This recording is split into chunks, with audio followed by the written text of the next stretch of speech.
चलो आ जाओ पहले क्वेश्चन पे। कितने लोगों पे बिल्कुल हवा नहीं लगी?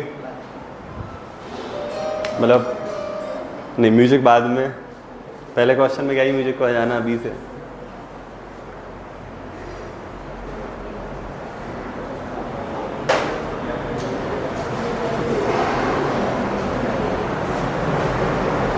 चलो आ जाओ, सबसे first question, jail chromatography attempt सबने किया।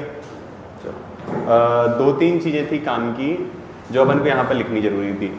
तो किसी ने डायग्राम बनाने का ट्राई किया कि यहाँ पे छोटा सा, एक ने, चल बाकी लोग ट्राई करो बनाने का। एक कॉलम बनाना है जेल का बीचों बीच और दोनों तरफ सब्सटेंस दिखा देने हैं, बस इतना सा डायग्राम बनाना है ना।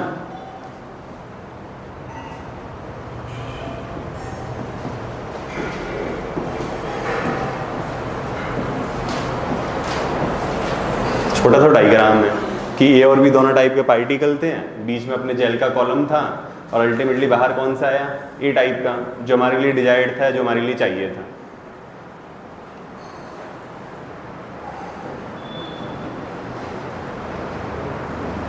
तो डायग्राम बन गया। चलो अब जो हमें तीन चार कीवर्ड है जो आने बहुत जरूरी थे। एक तो ये सेपरेशन टेक्निक का एग्जाम्पल है, ठीक है। क्या बोलेंगे प्रसून हिंदी में सेपरेशन को? पृथक्करण। अच्छा, मैं तो चलता वियोगीकरण। एक तो पृथक्करण लिख लिया एक कीवर्ड जो काम का है। सेकंड चीज कि यहाँ पे मॉलिक्यूल का पृथक्करण या सेपरेशन उनकी साइज के आधार पे किया जाता है। दूसरी चीज जो लिखनी थी हमारे लिए, साइज वाला पॉइंट।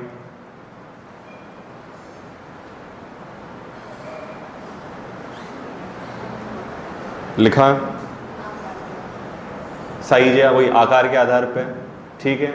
और तीसरी चीज अपन एक आध इसका एग्जाम्पल लिख देते हैं कि मेजर कहाँ पे अपन यूज करते हैं। तो एक तो प्रोटीन के, प्रोटीन प्यूरिफिकेशन या प्रोटीन के शुद्धिकरण में। सेकंड, डीएनए और आरएनए की डिफरेंट साइजिंग करने में, डीएनए और आरएनए को उनके आकार के अनुसार अलग अलग करने में।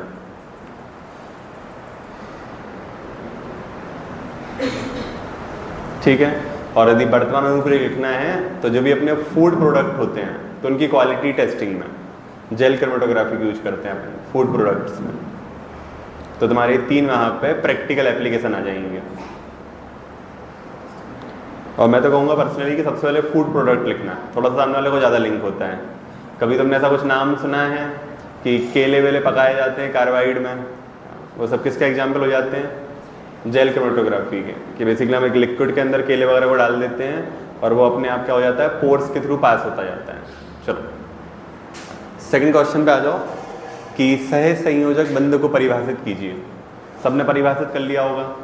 चलो किन किन के बीच में बनता है? हाँ, ये तो मैं नहीं बताऊंगा, मतलब मेरा लेवल गिर जाएगा, ये बता दूंगा आपको। किसके बीच में बनता है? ठीक है। सेकंड चीज एग्जाम्पल कौन सा हो गया? Chlorine Cl2। चलो थर्ड चीज क्या करनी थी इसमें? क्या कितने टाइप के बन सकते हैं? सिंगल बॉन्ड या डबल बॉन्ड। ठीक है, ये नाम लिख दिए हैं। लास्ट में क्या तो कोई डायग्राम बना के दिखा सकते हो क्लोरीन क्लोरीन का। अब तुम्हें ना ये लगता है कि डायग्राम कैसे बनाए? बहुत सिंपल डायग्राम है यार, कि मैंने एक Cl लिखा, दूसरा Cl लिखा और दोनों को लगा दिया। एक इसका एग्जाम्पल हो जाता अपने कोवलेंट बॉन्ड या सही संयोजक बंध का। ठीक है, तो बस सिंपल सिंपल चीज़ें करते जाना है ताकि थोड़ा सा वैल्यू एडिशन होते जाए।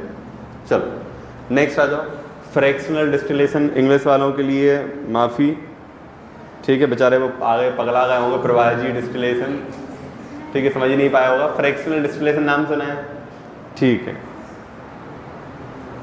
अब यहाँ पे जो तीन चार चीज़ें हैं काम की, तो पहला कीवर्ड तो है कि ये पृथक्करण का या सेपरेशन की टेक्निक है, जो पहला पॉइंट आना चाहिए था। सेकंड चीज, ये सिर्फ लिक्विड में यूज होता है और कहीं यूज नहीं होता है, सिर्फ द्रव्य पदार्थों में उपयोग होता है, जो अगला लिखना था। ठीक है, फिर अपन इसमें लिख देते तीसरा पॉइंट या दूसरा पॉइंट विधि। तो वो क्या होता कि जो अलग अलग उनके बॉइलिंग पॉइंट होते हैं, क्या बोलेंगे इनको? क्वथनांक, कि अलग अलग क्वथनांकों के आधार पर पदार्थों को अलग अलग कर देना। बस इतनी सी काम की चीज़ें थी। और किसी को बहुत लग रहा हो 5 मार्कर के हिसाब से आ जाए। तो टोटल इसमें ना 4 प्रोसेस होती हैं। सबसे पहले तो किसी भी चीज़ का वेपराइजेशन है, बाष्पीकरण होता है, फिर उसका कंडेंसेशन या संघनन होता है, तो अपना एक पदार्थ जा चुका है, फिर से उसका क्या होगा, रीवेपराइजेशन और रिकंडेंसेशन, और सबसे लास्ट में इसका सेपरेशन। और एग्जाम्पल जहाँ पे अपन फ्रैक्शनल डिस्प्लेसन सबसे ज़्यादा यूज करते हैं, तो कहाँ पे करते हैं, पेट्रोलियम। कहाँ पे करते हैं, चलो ये बन गया सब पे। 4th क्वेश्चन पे आ जाओ। अब यहाँ पे लिखा था बोरॉक्स का सूत्र लिखिए, तो कितने लोगों ने सिर्फ सूत्र लिखा है, ठीक है, तो सूत्र लिख के तुम्हें कितने नंबर मिल जाएंगे, 3 मिल सकते हैं क्या, नहीं मिलेंगे, क्योंकि मैं लिखूंगा उसका एक्चुअल नाम होता है सोडियम बोरेट, फिर मैं उसका फॉर्मूला लिखूंगा। तो सिर्फ सूत्र लिखना था कि एक्चुअल नाम भी लिखना था। अब सोचो ना 3 लाइन है, अब तुमने सिर्फ फॉर्मूला लिख दिया, कितना छोटा सा फॉर्मूला है, तो लिख लो पहले फुल फॉर्म, सोडियम बोरेट।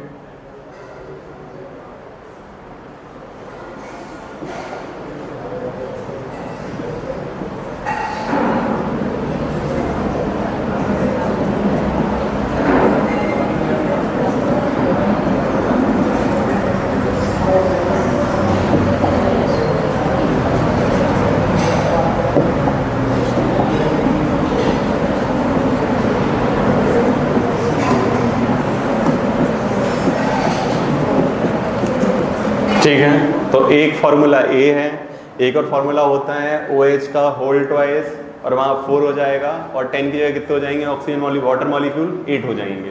तो 2 में से कोई भी एक तरीका लिख सकते हो। तो अपन ने सोडियम बोरेट लिखा, फार्मूला लिखा। अब बताओ इसके बाद अपन क्या लिख सकते हैं वैल्यू एडिशन के लिए, हाँ, उपयोग। तो पहला उपयोग कहाँ होता है,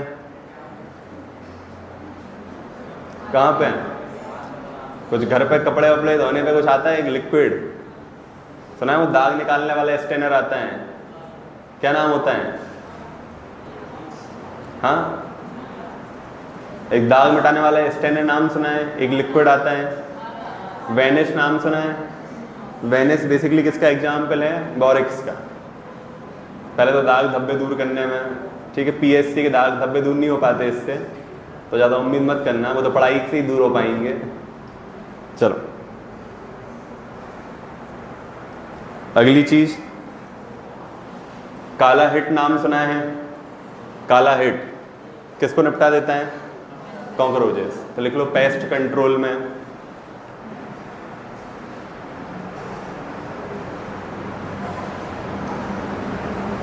चलो लास्ट सबको पता ही होगा, गिलास बनाने में बोरेक्स को मिलाते हैं अपन। फिर यदि किसी ने 11th-12th में केमिस्ट्री पढ़ी होगी तो कुछ फ्लक्स नाम सुना होगा, हाँ, हिंदी में कुछ अच्छा ही सा नाम है उसका, फ्लक्स को घेंगा वैंगा ऐसा कुछ बोलते हैं, अच्छा फ्लक्स ही बोलते हैं, ठीक है। तो अगला मेटल इंडस्ट्री में, बस इतने उपयोग बहुत हैं।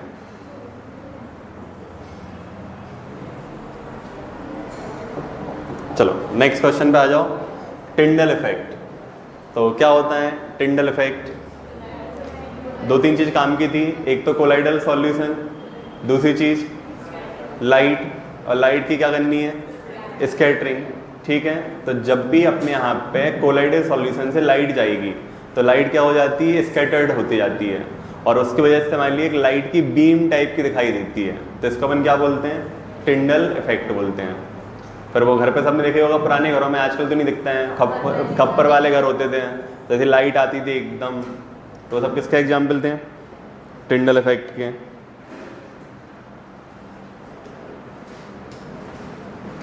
ठीक है, एक आध पॉइंट और काम का है तो लिख लो। टिंडल इफेक्ट होने के लिए जो आवश्यक शर्त है वो ये है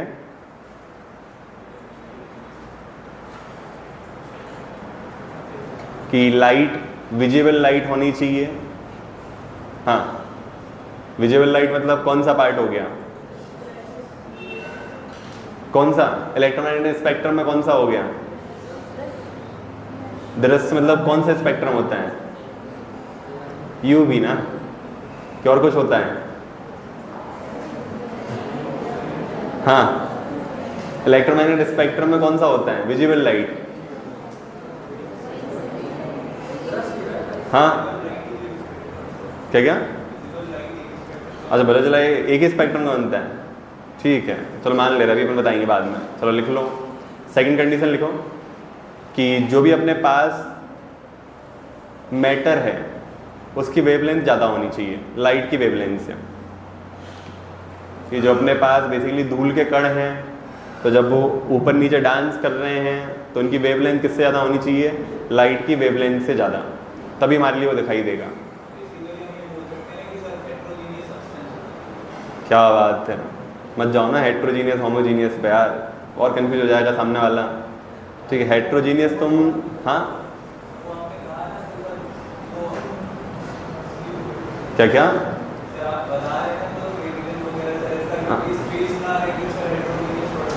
यार हेट्रोजेनियस बेसिकली, अभी अपन केमिस्ट्री बाद में खेल लेंगे, वो कुछ अलग चीज़ है। तो अभी हेट्रोजेनियस में फंस जाओगे ना तो फिर वो ना मिक्सचर के टाइप पे चला जाएगा, और जबकि लाइट टिंडल इफेक्ट मिक्सचर का पार्ट ही नहीं होता है, वो एक अलग चीज़ है। तो तुम उसको अलग केमिस्ट्री में क्यों लेके जा रहे हो। चलो नेक्स्ट पे आ जाओ।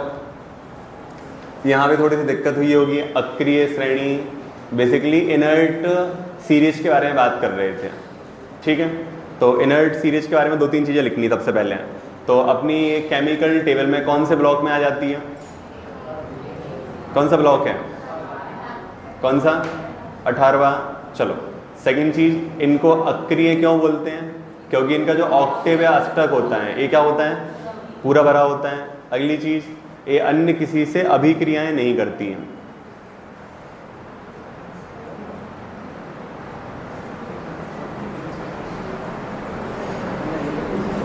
लिखा? चलो अब लास्ट में अपन क्या लिख लेंगे? 2-3 के एग्जाम्पल लिखा। अब लास्ट में अपन एक चीज क्या लिख सकते हैं कि इनका ऑक्टिव कंप्लीट होने की वजह से और इनका बिहेवियर इनर्ट होने की वजह से इनको हम आइडियल गैसेस भी बोलते हैं। तो अपना एक एक्स्ट्रा पॉइंट ये हो जाएगा कि ना तो ये किसी से क्रियाएं कर रही हैं और इनका अष्टक पूरा है, तो इनको हम आदर्श गैस या आइडियल गैस भी बोलना चालू कर देते हैं। चलो अब यहाँ पे ना एसिड और बेस वाले ना अपने पास बहुत सारे प्रिंसिपल्स हैं। एक तो ब्रॉडस्टेड और लॉरी याद होगा, एक अहर्नीसियस याद होगा, और इन तीनों में सबसे सिंपल कौन सा है? लुईस वाला। तो लुईस वाला बिल्कुल कॉम्प्लिकेटेड नहीं करता है, ये बोलता है ना लाइफ में 2 ही पॉसिबिलिटी हो सकती हैं, या तो कोई इलेक्ट्रॉन को क्या देगा? गिफ्ट देगा, या कोई इलेक्ट्रॉन को क्या करेगा? एक्सेप्ट करेगा। बस इतने के बेस पे भाई साहब बता देते हैं। बताओ, जो इलेक्ट्रॉन को दे रहा है, जो इलेक्ट्रॉन को दे रहा है, तो वो क्या होगा? एसिड की बेस क्या हो जा? बेस हो जाएगा। और जो इलेक्ट्रॉन को ले रहा है उसका मतलब क्या हो जाएगा? ठीक है, अब इसको अपन थोड़ा सा यदि फर्दर डिफाइन करें तो अपन क्या बोल सकते हैं? इलेक्ट्रॉन को कौन दे सकता है? जिसके पास वैलेंसी कम हो कि ज़्यादा? केमिस्ट्री वालों, इलेक्ट्रॉन कौन देता है? वैलेंसी कम हो कि ज़्यादा?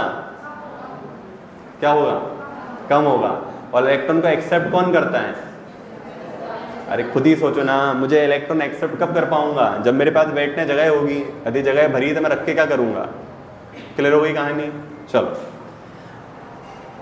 नेक्स्ट आ जाओ। अपना कौन सा था? हाँ, कैल्शियम के 3 महत्वपूर्ण यौगिकों के नाम एवं रासायनिक नाम की जगह यहाँ पे होना चाहिए था रासायनिक सूत्र। तो बताओ पहला कौन सा हो गया सबका फेवरेट? Calcium carbonate. फॉर्मूला क्या हो जाएगा? CaCO3। चलो सेकंड पे आ जाओ, कौन सा हो गया? Calcium oxide. चलो ऑक्साइड क्या हाइड्रोक्साइड? ऑक्साइड भी। चलो ऑक्साइड का फॉर्मूला, चलो फिर हाइड्रोक्साइड। ठीक है, फिर खाने वाला नमक कौन सा होता है? क्या होता है? हाँ, उसको मत लिख देना कोई इमोशनल हो के। फिर अगला लिख लो कैल्शियम क्लोराइड। क्या होता है फॉर्मूला? CaCl2।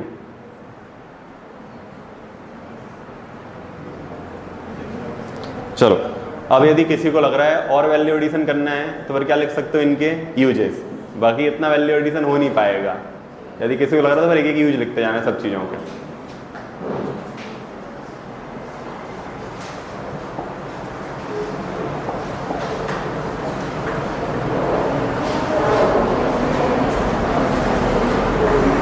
नेक्स्ट क्वेश्चन पे आ जाओ।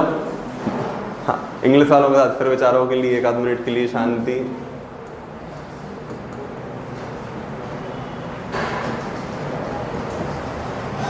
तो कुछ याद आ गया? बोरवरी रूल एक आध किसी को याद आ रहा है?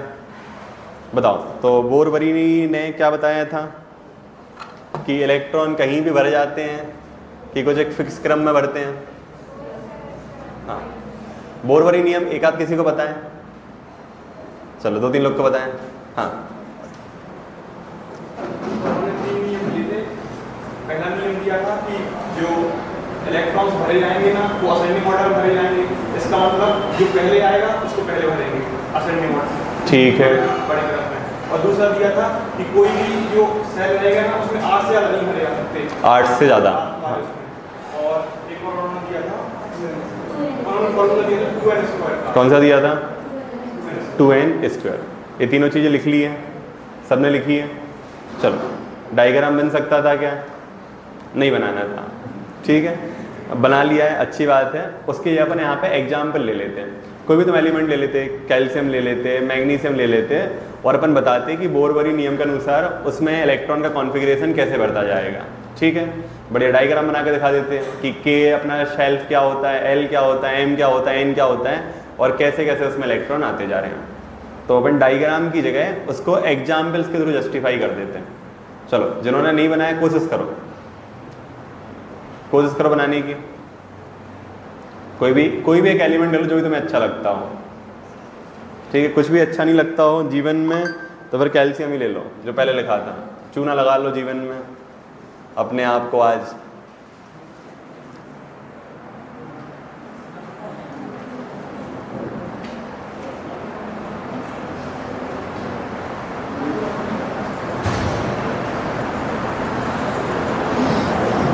चलो, अब अपने पास सबसे पहले अपन के सेल में भरेंगे तो टोटल कितने इलेक्ट्रॉन आएंगे? 2 आ चुके हैं। अब एल सेल में आएंगे, कितने आ जाएंगे? 8 आ चुके हैं। अब आए हैं एम सेल में तो अब 10 हैं, लेकिन नियम ने क्या बोला है अधिकतम कितने भर सकते हैं? 8। तो अगले 2 के लिए अपन कहाँ पहुँच जाएंगे? एन में। तो बना लिया ऐसा बस। अब यहाँ पे तुम्हें डायग्राम बनाना था के, एल, एम और एन का कि पहले 2 दिखाओ, फिर 8 दिखाओ, फिर 8 दिखाओ, लास्ट में कितने दिखा दो? 2-4 लोग ऐसे देख रहे हैं कि मैंने बहुत ही एलियन बात कर दी हो। ठीक है, ये क्या दिख गया तुम्हारे लिए? के ए क्या हो जाएगा? ए क्या हो गया? ए क्या हो गया? तो नियम के अनुसार पहले कितने आ चुके हैं? 2। अगली बार कितने आ जाएंगे? कितने हो गए? 4, 5, 6, 7, 8। फिर अगले में कितने आ चुके हैं?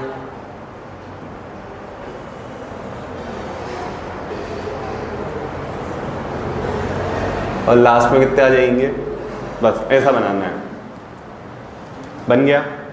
चलो नेक्स्ट पे आ जाओ कि रासायनिक सूत्र क्या होता है। अमोनिया के स्ट्रक्चर को रासायनिक सूत्र की सहायता से समझाइए। तो पहले अपन अमोनिया का स्ट्रक्चर बना लेते हैं। बताओ। अच्छा, अपर रूपता, एलोट्रॉपी क्या कहते हैं? बताओ पहले तुम लोग बताओ, एलोट्रॉपी क्या है? अपर रूपता को डेली लाइफ में समझे तो उसको बोल देते हैं बहिरूपिया। क्या बोल देते हैं? तो बहिरूपिया क्या होता है पहले ये बताओ। पाटनी बताओ, बहिरूपिया किसको बोलते हैं? जो किसी के जैसा दिखता है।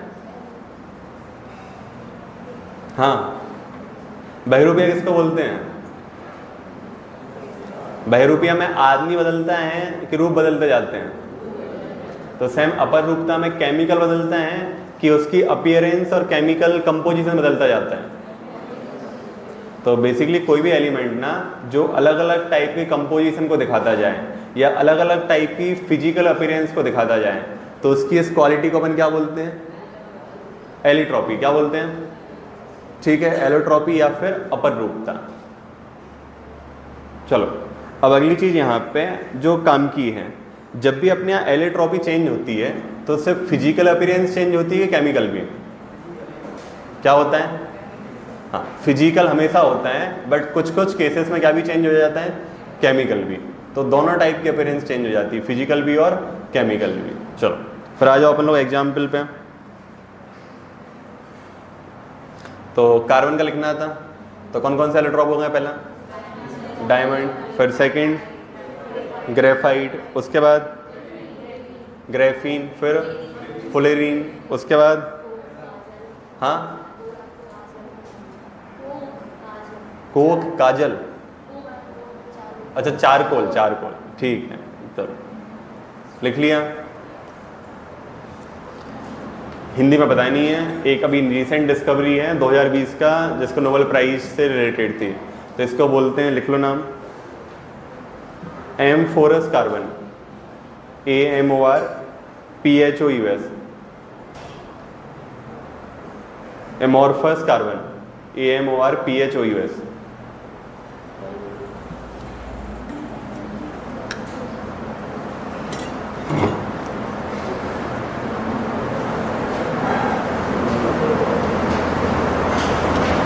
चलो नेक्स्ट क्वेश्चन पे आ जाओ। रासायनिक सूत्र क्या होता है? तो क्या होता है रासायनिक सूत्र? क्या होगा तुम लोग के हिसाब से? किसी भी रसायन को व्यक्त करने का क्या होता है? आणविक रूप में व्यक्त करने का क्या होता है? उसके आगे सांकेतिक रूप होता है। क्या होता है? एग्जैक्ट फॉर्म नहीं है, हम उसको सिंबल्स के थ्रू दिखा रहे हैं। तो अगली चीज लिख लो सिंबॉलिक या सांकेतिक लिखना, जो इसमें जरूरी है कीवर्ड। ठीक है, अगली चीज ये सांकेतिक या सिंबॉलिक तरीका हमें ना 3 चीजें बताता है। सबसे पहली चीज तो उसके एलिमेंट या तत्व कौन से हैं, जो पहली चीज है जो हमें दिखाता है। सेकंड चीज उन तत्वों की संख्या कितनी है।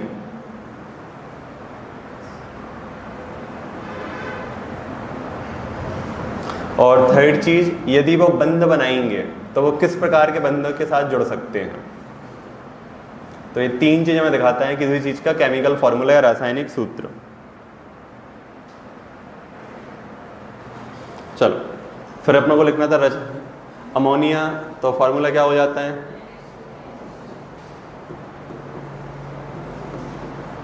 तो अपना ये फॉर्मूला हो जाएगा अमोनिया का NH3। बना लिया था सबने ये। चलो नेक्स्ट क्वेश्चन पे आ जाओ। ओवरलैपिंग या अति व्यापन क्या है? इसके प्रकार बताइए। तो बताओ क्या होता है ओवरलैपिंग? कौन बता रहे हैं? एक आध कोई बता पा रहे हैं? कक्षकों का समायोजन, उसको अपन क्या बोलते हैं? क्या बोलते हैं? अतिव्यापन। हाँ, इससे ज्यादा क्या था?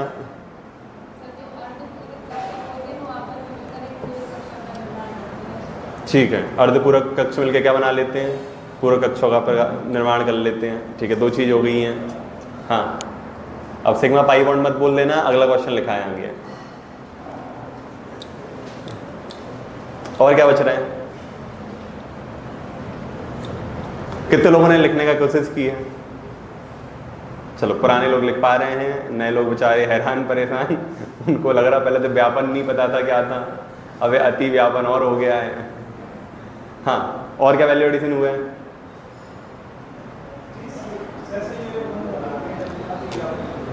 अति व्यापन में सह संयोजक बंध हमेशा बनाते हैं, ऐसी गारंटी है। चलो और कुछ एडिशन? हाँ हाँ हाँ, सही चल रहे हो, हाँ सही जा रहे हो। कितने प्रकार हो जाते हैं? SS, SP और PP प्रकार। हाँ,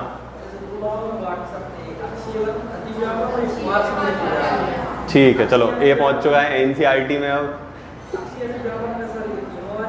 ठीक है, ठीक है, बेसिकली उसने पूरा NCERT वाला कॉपी कर दिया है कि ओवरलैपिंग को अपन 2 टाइप में डाल देते हैं, एक बार एक्सियल और दूसरी बार तुम्हारा पार्सली को क्या बोलते थे, ट्रांसफर था कुछ नाम। हाँ, साइडवर्ड या लेटरल। ठीक है, चलो ये लिखा, प्रकार लिखे। डायग्राम बन सकते थे नहीं बन सकते थे? बन सकते थे, थोड़े बहुत की बहुत ज़्यादा बहुत ज़्यादा, लेकिन इतनी जगह ही थी नहीं। तो बेसिकली इस क्वेश्चन को लिखने का सबसे अच्छा तरीका क्या था, इसको पूरा फ्लो चार्ट के फॉर्म में उतार देते हैं कि सबसे पहले तुम फ्लो बना देते हैं और तुम पहली फ्लो में किसको डिफाइन कर देते हैं इसके लिए, फिर तुम आते इसके टाइप पे, तो फर्स्ट टाइप में ब्रेक करते और सेकंड टाइप में, फिर फर्स्ट टाइप में 1 2 3 को दिखाओ और सेकंड टाइप में दिखाओ, और जो तुमने 1 लिखा है कि यहाँ पे SS लिखा है तो कहानी लिखने की जगह सीधा डायग्राम के थ्रू उसको दिखाते जाओ, ताकि एक बार में ग्राफिकली पूरा अपना आंसर खत्म हो जाए और कम से कम जगह में चीज़ें पूरी होती जाएं। चलो नेक्स्ट क्वेश्चन पे आओ।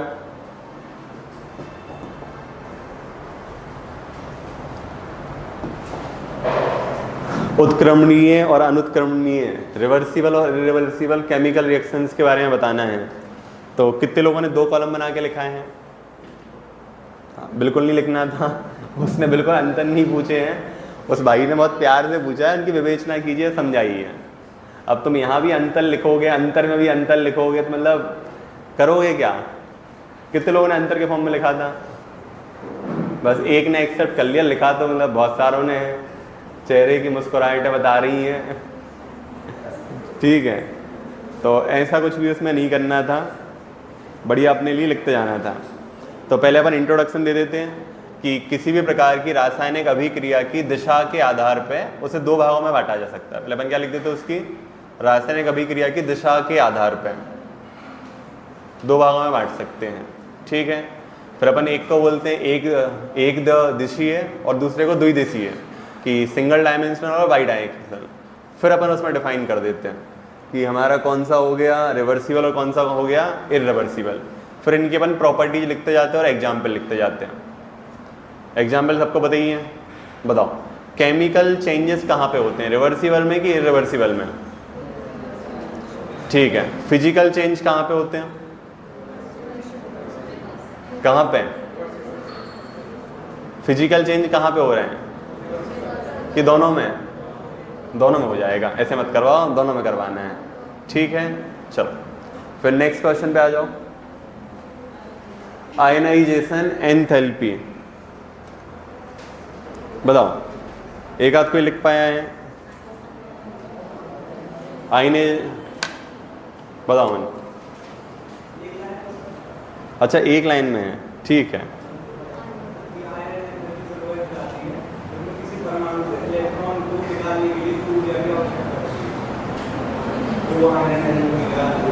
ठीक है,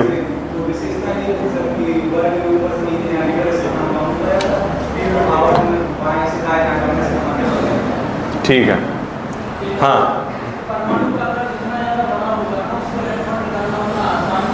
जितना आकार छोटा होगा उतना ज़्यादा उसमें इंटर इलेक्ट्रॉनिक फोर्स लगेगी, तो उतनी देर से परमाणु निकल पाएगा। चलो ठीक है, तो देखो बेसिकली अपन को यहाँ पे क्या लिखना था, 3-4 चीज़ें लिखनी थी कि एक कीवर्ड जो मिसिंग पहले वो लिख लो,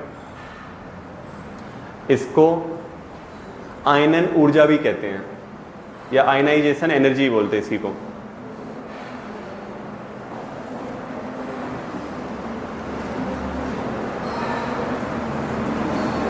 ठीक है, सेकंड चीज, जब भी अपन इस प्रक्रिया को करते हैं तो हमेशा कैटाइन्स ही बनते हैं। कैटाइन मतलब पॉजिटिव चार्ज वाले, क्या बोलेंगे, धनात्मक आयन ना, धनायन बनते हैं इसमें हमेशा। नेक्स्ट चीज, ये प्रक्रिया सिर्फ परमाणु की गैसीय अवस्था में ही हो सकती है। संस्कार का एकदम पूरा मैच होता जा रहा है, ठीक है, लिख लिया। चलो बाकी बताइए जो कि पीरियोडिक टेबल वाली और साइज वाली चीज जो अपन को लिखना था। कितने लोग थे जिनको स्कूल टाइम में, मतलब जब मैंने पढ़ा था तो इसका नाम क्या बोलते हैं हिंदी में, धनायन। तो 2-4 दिन तो मुझे लगता है धनानंद और धनायन एक ही होंगे। वो हिस्ट्री में पढ़ा था धनानंद, ठीक है। अब कन्फ्यूजन होते हैं बचपन के, 2-4 दिन ही समझ में नहीं आया। फिर मुझे ये तो मतलब मुझे 11th क्लास में पहली बार समझ में आया था, एक अनुप्रस्थ और अनुदैर्ध्य, ट्रांसवर्स और लॉन्गिट्यूडनल। मुझे समझ में नहीं आता था 11th क्लास, 10th क्लास तक बिल्कुल नहीं पता था। 11th भैया थे अच्छे पढ़ाने वाले, ने समझाया एकदम बिठाल के, बोले तुम्हारी दबाते जा रहे हैं, फिर तुम एकदम वो चल के जाओगे। तो बोले क्या हो चुका है तुम्हारा, लॉन्गिट्यूडनल, ठीक है। बोले पर मैंने तो हवा में फेंक दिया है, तो मैं बंदर जैसे जा रहे हो, तो क्या हो जाएगा, ट्रांसवर्स। तब समझ में आया, लटके बैठा एकदम, तरंग करने जा रही है, जा रही है क्यों। चलो नेक्स्ट आ जाओ, पाई और सिग्मा बंध में अंतर। तो सबसे पहले इंट्रोडक्शन डालना था कि पाई और सिग्मा बॉन्ड सिर्फ किस प्रकार में बनते हैं, हाँ कोवेलेंट बॉन्ड या सह संयोजी बनते हैं, ठीक है। फिर अपन उनके अंतर लिखते जाते हैं। अब जो अपना सिग्मा बॉन्ड बनता है, ये बनता है हेड ऑन ओवरलैपिंग से, हिंदी में क्या बोलेंगे, अक्षीय। और पाई बॉन्ड किससे बनता है, हाँ यह साइड ओवरलैपिंग से, पहला डिफरेंस हो जाएगा। सेकंड लिख देते हैं। अब जो भी अपने कोवेलेंट बॉन्ड होते हैं उनमें कम से कम एक सिग्मा बॉन्ड होता है,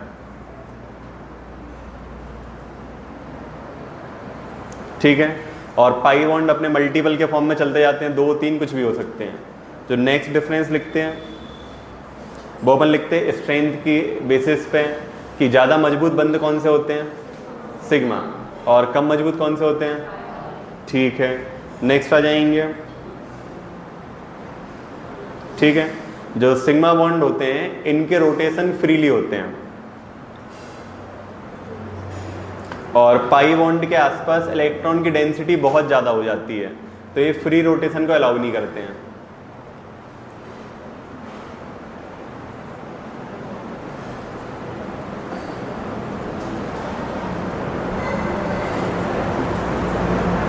नेक्स्ट चीज हाइब्रिडाइजेशन के बेसिस पे कि सिग्मा बॉन्ड अपने SS, SP और PP तीनों में बन जाते हैं, लेकिन पाई बॉन्ड जनरली सिर्फ PP में बनते हैं।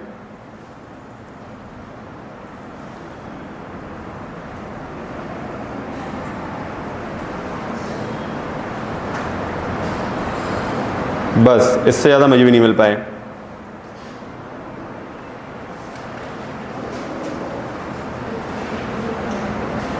नेक्स्ट पे आ जाओ।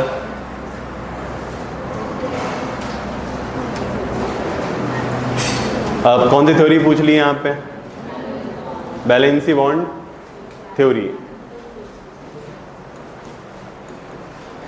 चलो तो क्या क्या लिखना चालू किया है, सबसे तुम लोग बताते जाओ। सबसे पहले क्या लिखना था इंट्रोडक्शन में, किसके द्वारा, हिटलर तथा, चलो ये तो मुझे भी नहीं पता था, पहली बार पता चला, लिख लो यार। बाकी लोग को नाम बताते हैं, किसने प्रतिपादित की, बताते कि नहीं बताते, कितने लोग को बताते हैं, जिनको नहीं पता है तो लिख लो, ऐसे बैठे हो। हिटलर और लंदन, ठीक है, हिटलर और लंदन के द्वारा, जर्मनी की जगह लंदन में आ गया हिटलर, चलो तो इनके द्वारा प्रतिपादित की गई थी। उसके बाद हाँ, उसके बाद सिद्धांत लिखा, चलो तो लिखो अगला पॉइंट। यह सिद्धांत सह संयोजी बंध या कोवेलेंट बॉन्ड्स में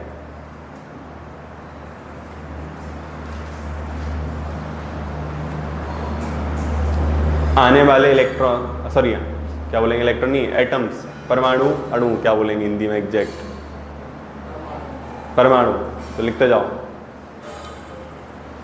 कि क्वालिटी को डिफाइन करता है।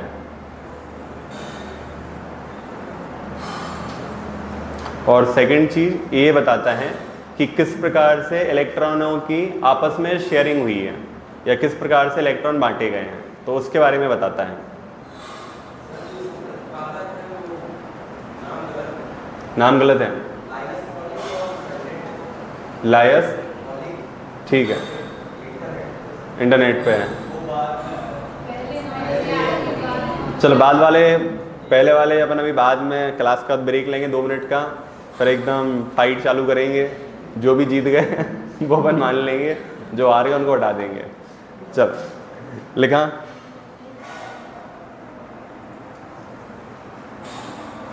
अब इसमें लिखते जाओ इसके सिद्धांत। तो सिद्धांत सबको पता ही होगा, क्या है सिद्धांत, किसको बिल्कुल नहीं पता इसका सिद्धांत क्या है, प्रखर तुम्हें नहीं पता, तुम तो हाथ ही मत उठाओ यार प्रखर, ऐसे कैसे काम, हाँ उठाया था, अच्छा याद है, ठीक है, वही मैंने प्रखर ने दिया बता दी, मैं अंदर से टूट गया था एकदम। मैंने कहा अब मेरी केमिस्ट्री खत्म।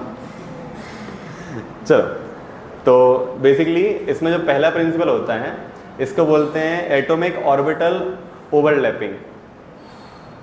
एटॉमिक ऑर्बिटल ओवरलैपिंग, आणविक कक्षीय अतिव्यापन।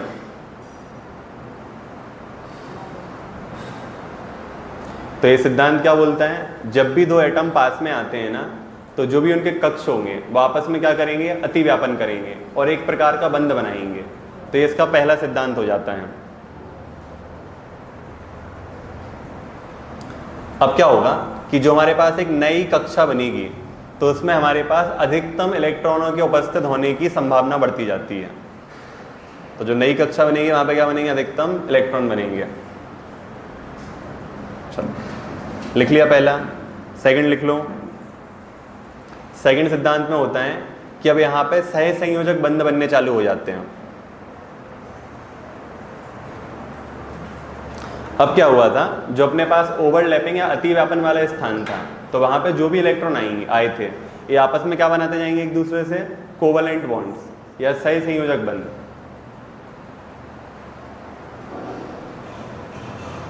अगली चीज, अब यहां पे अतिव्यापन का बनेगा प्रकार तीसरी प्रोसेस में। तो या तो वो सिग्मा बॉन्ड के फॉर्म में आ जाएगा या फिर पाई बॉन्ड के फॉर्म में।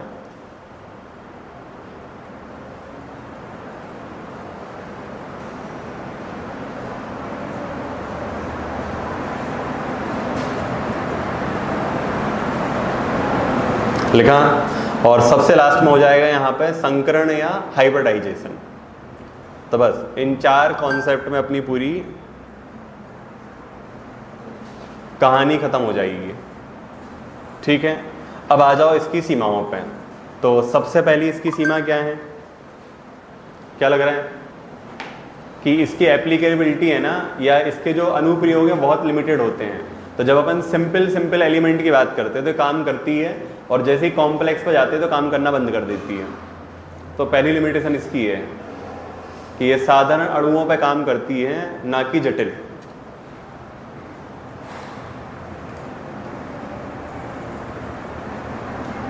सेकंड चीज, इसने ओवरलैपिंग या अतिव्यापकता को ना बहुत ही अधिक बल दिया है, जितनी उसकी आवश्यकता भी नहीं थी।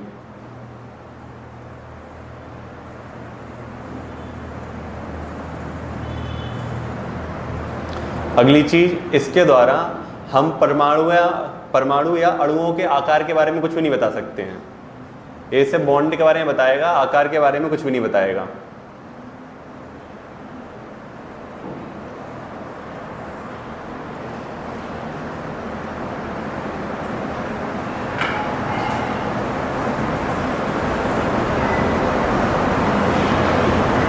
अगली चीज, ये रेजोनेंस जैसी इफेक्ट को बताते ही नहीं है। जो केमिकल कपलिंग होती है वहां पे रेजोनेंस इफेक्ट जनरेट होता है। क्या बोलेंगे हिंदी में रेजोनेंस को? अनुनाद। तो लिख लो, केमिकल कपलिंग में जो अनुनाद उत्पन्न होता है उसके बारे में जानकारी इससे नहीं मिल पाती है।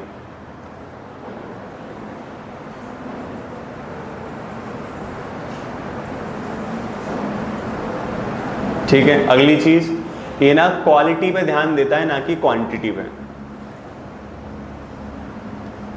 मतलब गुणवत्ता तो बता देगा बॉन्ड की, लेकिन बॉन्ड में कितने प्रकार के अणु आए होंगे, कितना बंधन बना होगा, उसके बारे में बताता है। तो गुणवत्ता बताता है, ना कि संख्यात्मक जानकारी देती है ये थ्योरी।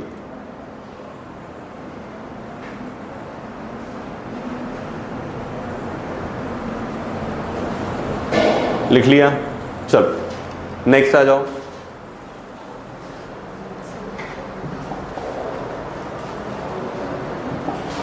चलो, कौन बता रहे हैं हाइब्रिडाइजेशन? कोई भी नहीं बता रहे हैं? बताओ अभी ना, क्या होता है हाइब्रिडाइजेशन? अरे अभिनव बताएगा आज। हाँ, केमिस्ट्री नहीं आती? 30 नंबर। हाँ, अब टाइम टेबल शेड्यूल देखा है? कवर नहीं कर पाया, चलो कोई बात नहीं, थोड़ा कोशिश करो यार, वरना फिर फिर एकदम तो इंतकाम में चले जाओगे, मैं कुछ बोलूँगा। फिर अभिनव ने एकदम मेंस में मार दी इस बार 1100 नंबर, मेंस की हिस्ट्री में पहली बार हुआ। चलो बाजू में अक्षय बताओ क्या होता है हाइब्रिडाइजेशन? हाँ गप्पे कर लोगे ना यार, तो गप्पे करोगे तो कैसे पढ़ पाओगे? बढ़िया दोनों की गप्पे चल रही थी। नहीं भैया तो सुन रहे थे, भैया इधर देख रहे हैं, और मतलब ऐसी टेक्निक कैसे आ गई भैया के पास कि भैया सामने देख रहे हैं तुम दोनों को बताते जा रहे हैं? ऐसा कौन सा इक्विपमेंट नया बना दिया, रडार वडार सिस्टम? चलो कौन बता रहा है फिर हाइब्रिडाइजेशन क्या होता है? चलो फिर तुम ही बता दो, भैया से पूछ रहे थे, भैया बताएंगे अब।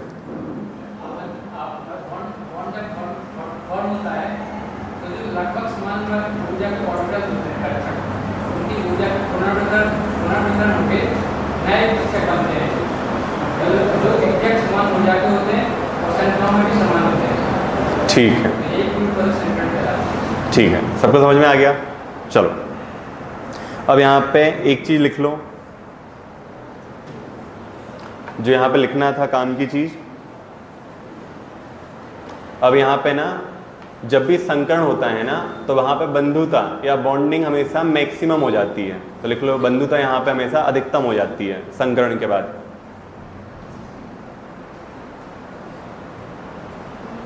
सेकंड चीज, इलेक्ट्रॉन पेयर के बीच में लगने वाला रिपल्सन मिनिमम हो जाता है। रिपल्सन को क्या बोलेंगे हिंदी में? हाँ, प्रतिकर्षण न्यूनतम हो जाता है। इसी वजह से संक्रमण के बाद में ना हमारे पास सबसे अधिक स्टेबल बॉन्ड बनते जाते हैं, एलिमेंट बनते जाते हैं।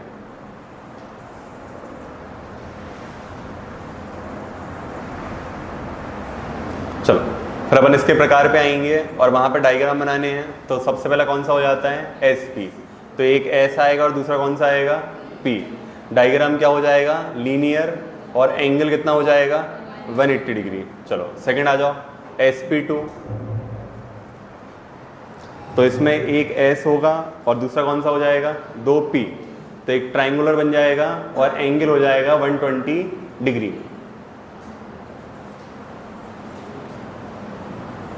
चलो नेक्स्ट आ जाओ, sp3 हाइब्रिडाइजेशन।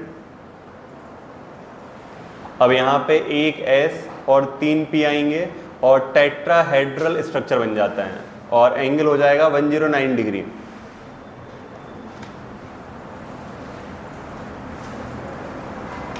नेक्स्ट आ जाओ, sp3d। लिख लिया sp3d।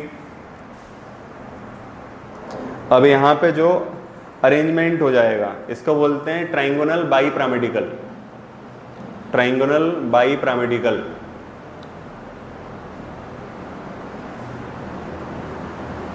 और सबसे लास्ट अपन सबका फेवरेट sp3d2, और इसे बना देना एक ऑक्टागन। तो इसमें बन जाएगा ऑक्टागन।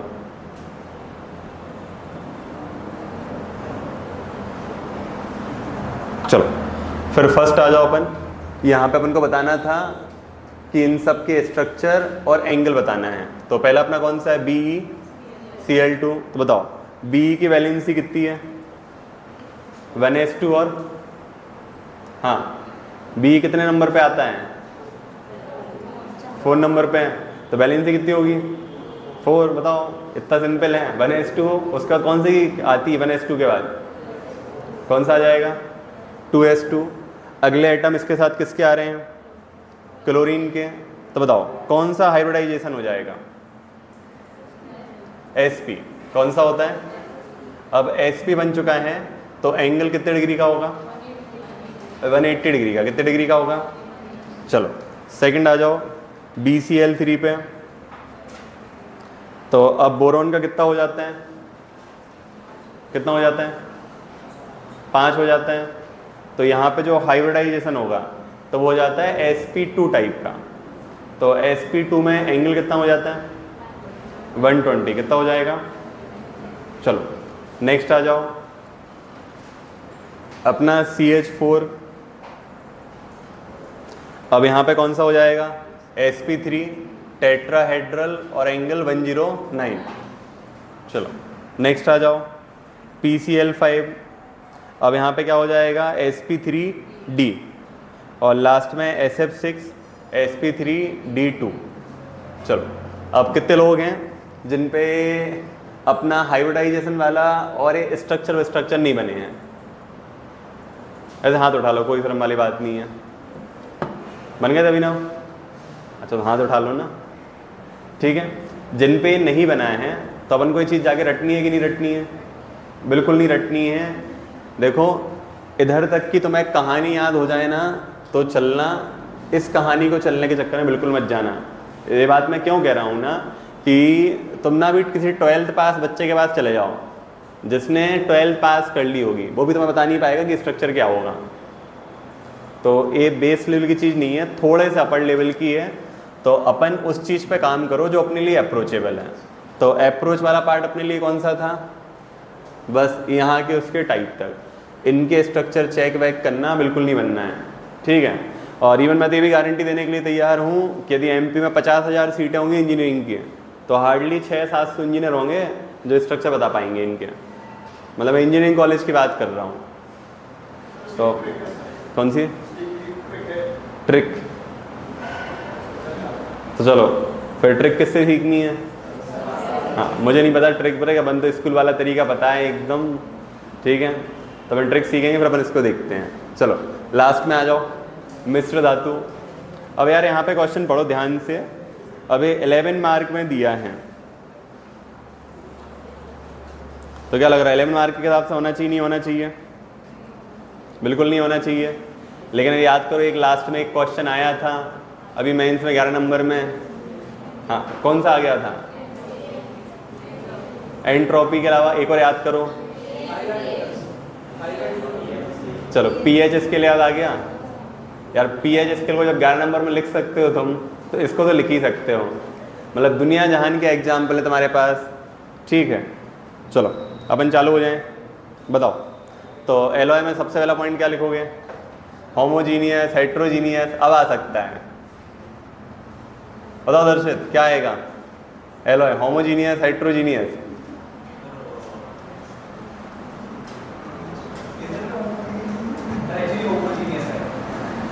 पक्का पक्का होमोजीनियस? होमोजीनियस मान के चलें कि हेट्रो भी हो सकता है? हाँ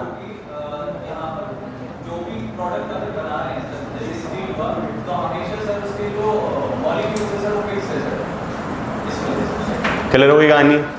चलो सेकंड चीज पे आ जाएं। अभी बताओ कि जब भी अपन एलॉय बनाते हैं तो एलॉय गलती से बनाते हैं कि डिजायर्ड क्वालिटीज के लिए? तो नेक्स्ट इसमें पॉइंट क्या लिखना है? वांछित गुणधर्मों को या डिजायर्ड क्वालिटी को डेवलप करने के लिए, जो एलॉय में अपनी अगली चीज काम की आएगी।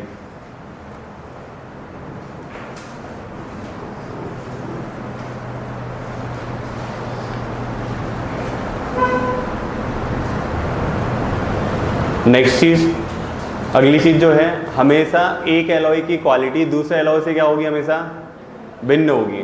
तो उसको हम क्या लिख सकते हैं कि हर एलॉय की ना एक विशेष गुणधर्म होता है या इसकी एक यूनिक कैरेक्टरिस्टिक्स होती है जो भी एलॉय होगा।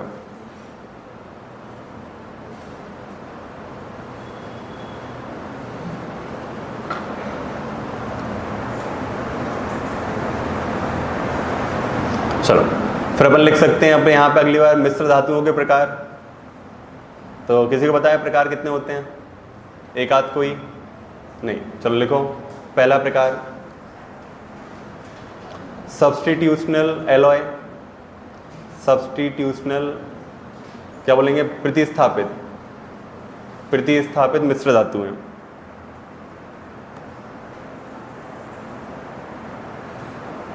तो बेसिकली इसमें हम क्या करते हैं कि ऑलरेडी अपने पास कोई एक मेटल या कोई एलिमेंट होता है, तो अपन उसके लेटाइस स्ट्रक्चर कुछ कहलाता है केमिस्ट्री में, या किसी भी एलिमेंट का एक स्ट्रक्चर होता है, तो उससे अपन एक एलिमेंट को हटा देते हैं और दूसरे एलिमेंट को ऐड कर देते हैं। मतलब फॉर एग्जांपल अपन पूरा स्ट्रक्चर ना चेंज करके ना, सिर्फ एक एटम को चेंज करके दूसरे से रिप्लेस कर देते हैं, तो इसको अपन क्या बोल देते हैं? सब्स्टिट्यूशन एलॉय या प्रतिस्थापित एलॉय। तो एग्जाम्पल लिख लो उसका, ब्रास। ब्रास ब्रास किस किस का मिक्सचर होता है? कॉपर और जिंक। लिख लो।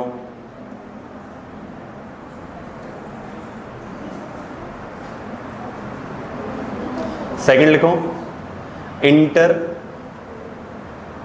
स्टीटियल इंटरस्टीशियल INTERSTITIAL।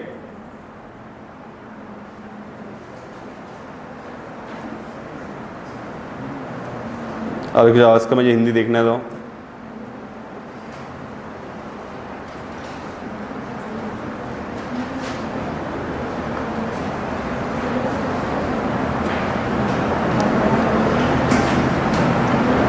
इसको बोलते हैं अंतरालीय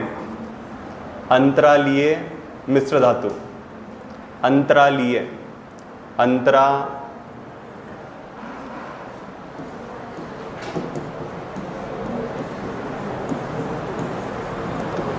अंतरालीय मिश्र धातु।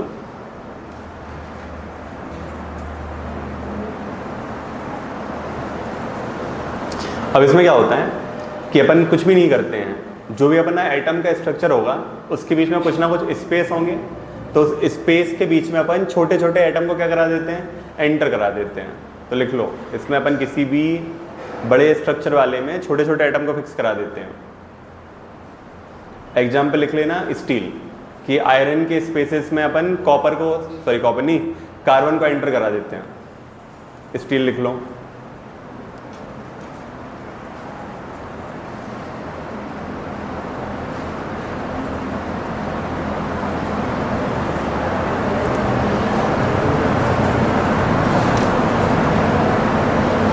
लिख लिया। ये इनके दो मुख्य प्रकार हो जाते हैं। चलो फिर अपन आ जाएंगे इसके उदाहरण पे। तो उदाहरण सबको पता ही है, 3-4 लिख देंगे। स्टील लिख दोगे, और कौन सा लिख दोगे, ब्रास लिख दोगे, और टाइटेनियम एलॉय वगैरह लिख दो। थोड़ा सा पढ़ने वाले को अच्छा लगेगा कि कुछ नया जानते हैं। तो टाइटेनियम एलॉय कहाँ पे देखा यूज होती हुई है? सर्जिकल ब्लेड्स वगैरह नाम सुने हैं। डॉक्टर जो मेडिकल इक्विपमेंट यूज करते हैं वो सब किसके बनते हैं? टाइटेनियम एलॉयज के। जो भी तुम्हारे यहाँ पे एरोस्पेस इंडस्ट्री में पार्ट बनते हैं सब किसके बनते हैं? टाइटेनियम एलॉय के।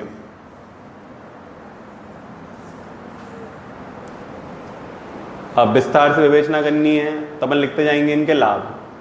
तो बताओ सबसे पहला लाभ क्या होता है? कि कोई भी वस्तु है उसके गुणधर्म या उसकी संरचना क्या हो जाती है? मजबूत हो जाती है। सेकंड चीज, जनरली एक कोरोसिव रेजिस्टेंस से जंग रहित हो जाते हैं। अगली चीज, इनके मेल्टिंग पॉइंट अपन उस आवश्यकता अनुसार कम या ज्यादा कर सकते हैं।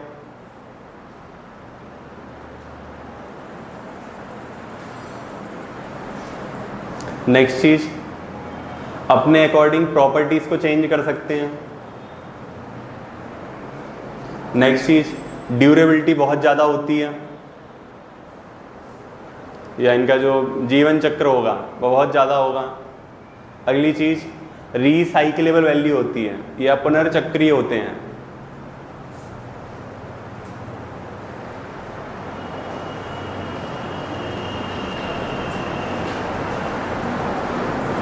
चलो अब सबसे अपन लास्ट में क्या लिखेंगे? विस्तार से विवेचना। तो कुछ समस्याएं हो सकती हैं, चुनौतियां। तो सबसे बड़ी चुनौती कौन सी है अपने सामने? कई की है एलॉय बनाने के टाइम पे। लोहा सस्ता आता है महंगा? लोहा सस्ता आता है, ठीक है। स्टील सस्ता आता है कि महंगा? तो पहली समस्या किसकी है? कॉस्ट की, कि कीमत बहुत अधिक हो जाती है एलॉय बनने के बाद, ठीक है। सेकंड चीज, बनाने की प्रक्रिया बहुत कठिन होती है।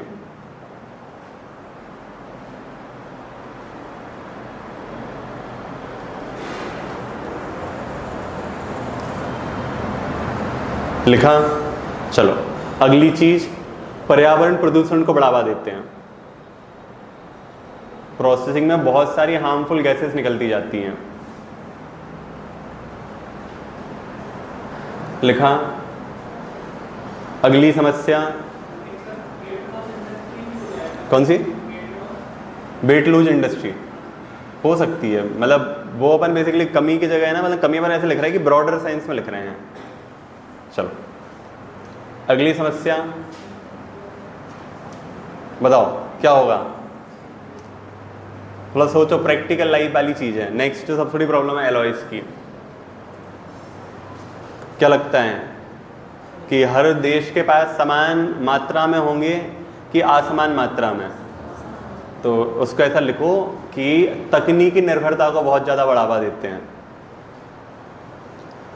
कि जितना ज़्यादा अपन अलॉयस पर जाते जाएंगे ना, तो टेक्नोलॉजिकल डिपेंडेंसी बहुत बढ़ती जाएगी लोगों की। तो लिख लिया बस, इससे ज़्यादा कुछ भी नहीं है। कौन सा? Skilled labour. वो थोड़ा सा फिर साइंस की जगह इकोनॉमिक्स की तरफ आंसर चला जाएगा, मतलब ऐसा कि मतलब फिर तो अपन ऐसा लिख सकते हैं कि असमानता को बढ़ावा देते हैं समाज में, कि अमीर आदमी अलॉय खरीद लेंगे, गरीब आदमी धातुएं खरीदेंगे। तो थोड़ा इकोनॉमी वाला पार्ट आ जाएगा साइंस की जगह। चलो कर लिया मार्क। अब जल्दी से कॉपी बदल लो आपस में।